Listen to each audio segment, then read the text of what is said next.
O objeto de conhecimento da nossa aula de hoje é a queda livre dos corpos, o lançamento vertical para cima e as operações com vetores. Portanto, nosso objetivo aqui é corrigir a avaliação final do terceiro bimestre. Aquela avaliação que vocês tiveram no roteiro, tá? Antes do recesso. Então, no roteiro de estudo antes do recesso, vocês fizeram a avaliação final.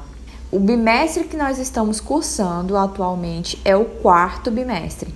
E esse quarto bimestre vai acabar no próximo roteiro. Então, esse roteiro, o 12º, ele é o penúltimo roteiro do quarto bimestre. E o próximo, que vai ser o 13º, será o nosso último roteiro. Então, nós contemplamos aqui a aula 1 e a aula 2 desta semana, tá? Vocês pegaram o roteiro de estudo na segunda-feira, na escola, dia 11, e essa aula contempla, então, 2 aulas desse roteiro. Para começar, então, vamos aí na questão 1, que diz o seguinte: um corpo em queda livre, sujeito a uma aceleração gravitacional de 10 metros por segundo ao quadrado, ele passa por um ponto A com a velocidade de 10 metros por segundo e por um ponto B com velocidade de 50 metros por segundo. A distância entre os pontos A e B é de... Aí tem as alternativas para vocês analisarem qual delas está correta.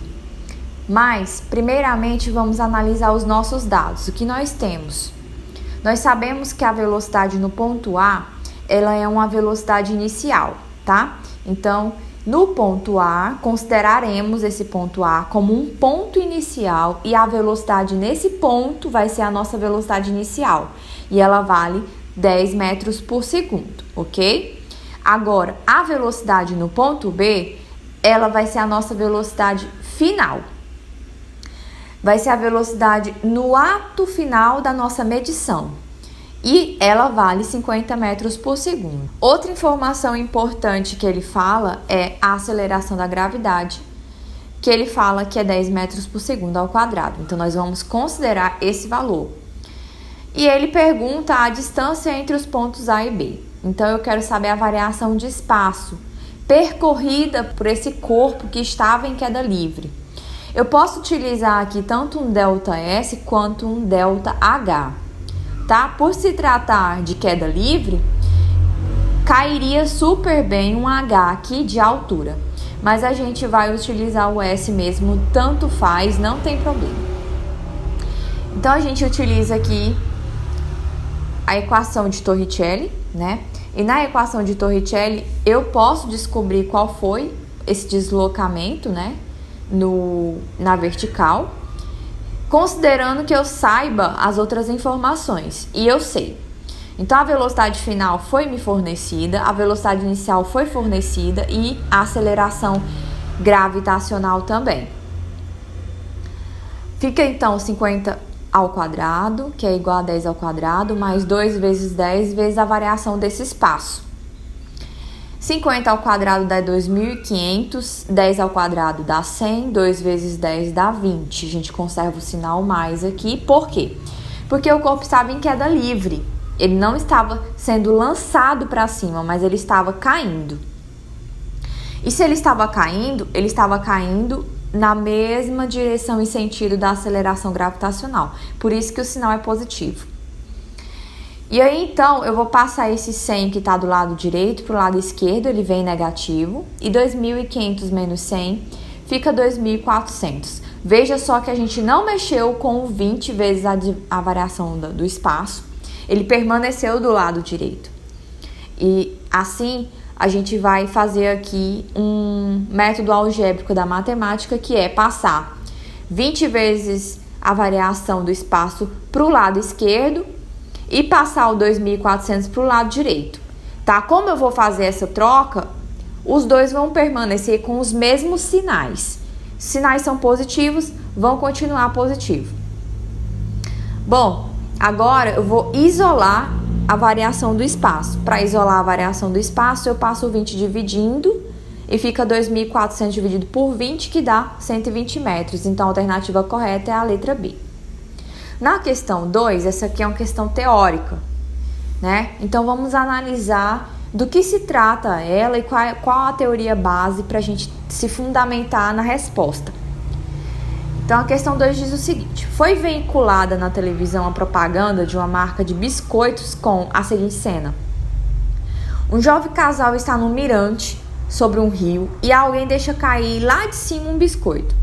Passado alguns segundos, o rapaz se atira do mesmo lugar de onde caiu o biscoito e consegue agarrá-lo no ar.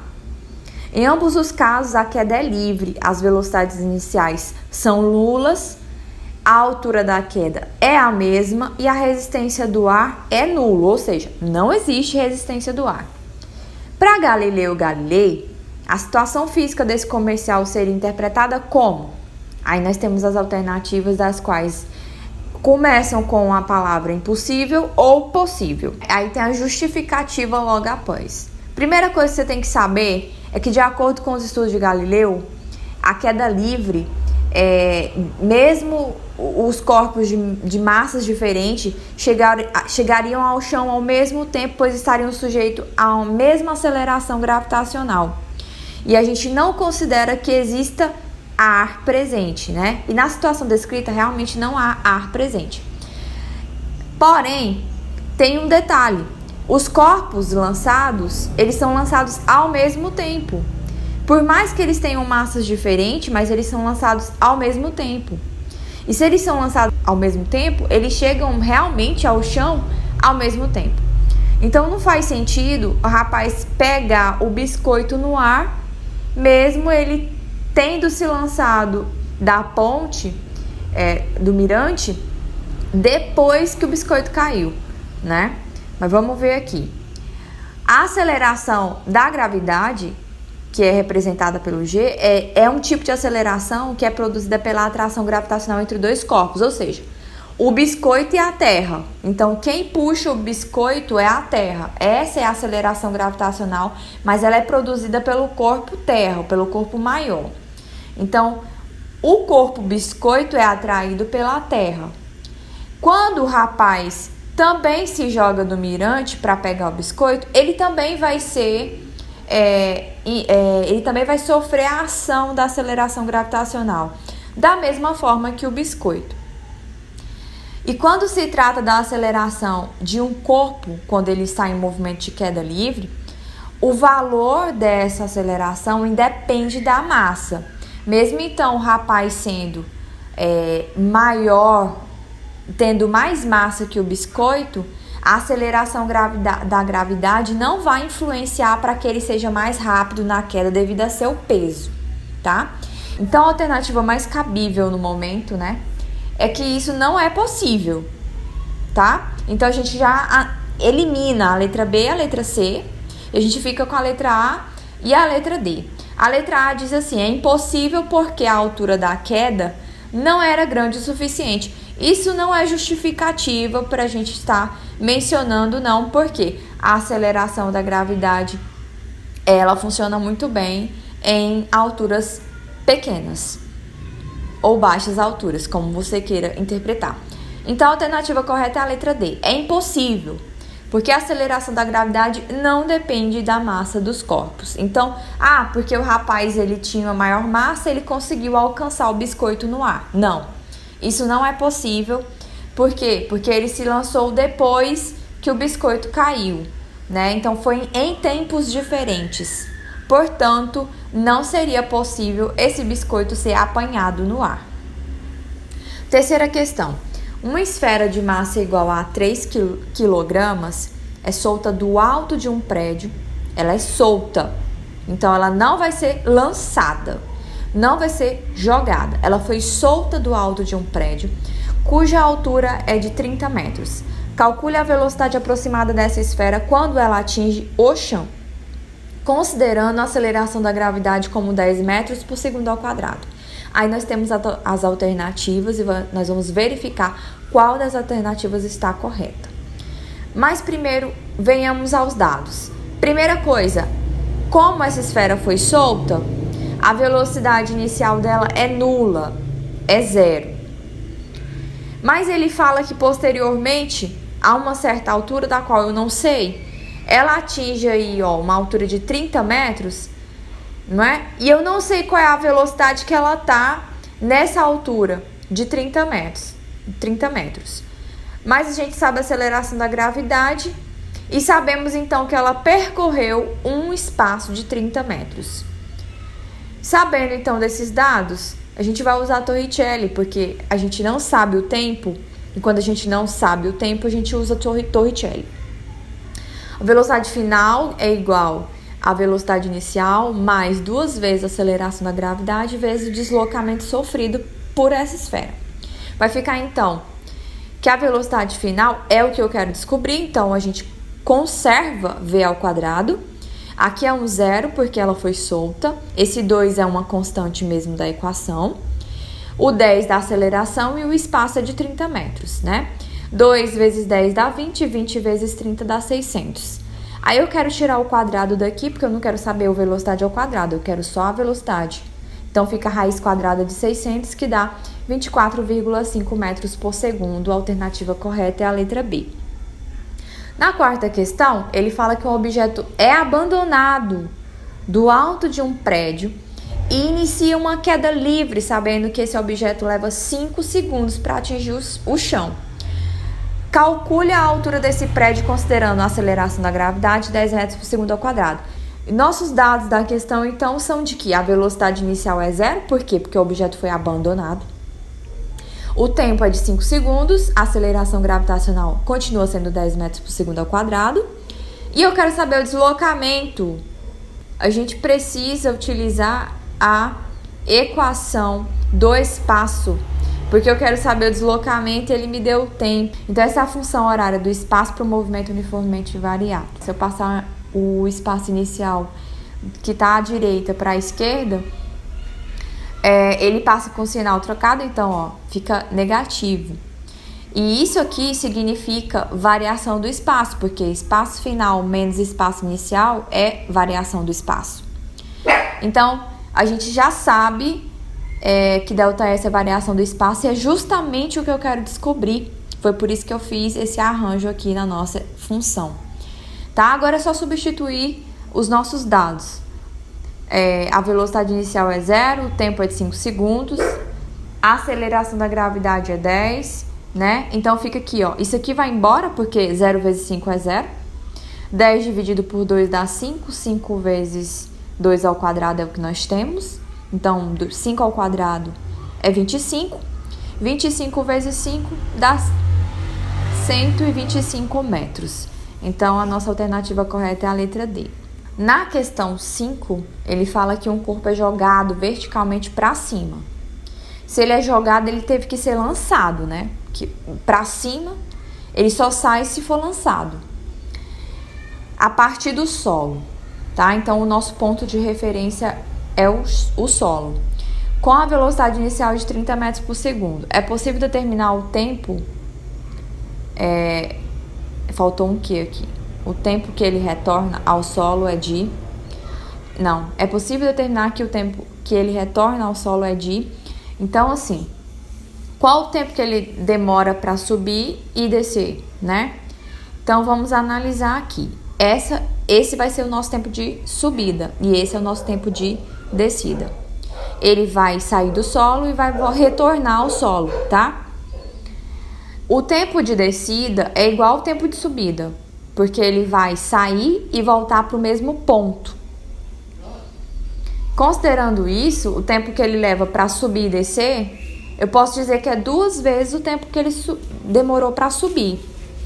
Então, é só fazer o dobro. Se eu achar o tempo de subida, eu dobro. Então, nosso propósito aqui é achar o tempo de subida desse objeto, desse corpo. Nossa velocidade inicial é de 30 metros por segundo, nossa velocidade final vai ser 0. Por quê? Porque como eu quero achar só o tempo de subida, então eu vou considerar que quando ele chega aqui nesse ponto final, a velocidade vai ser 0, né? Então ele para retornar, ele tem que fazer essa parada. Se ele não fizer, ele não retorna. Do mesmo jeito é a gente, quando a gente vai andar para algum lugar que a gente tem que fazer um retorno, primeiro a gente para fazer um retorno, né? A gente para e vira para retornar. E é a mesma coisa que o objeto faz. Eu lanço ele, ele para e retorna. Então, a gente vai considerar só essa primeira parte aqui. Ele vai ser lançado, quando chega no final aqui, ele para. Por isso que a velocidade final é 0.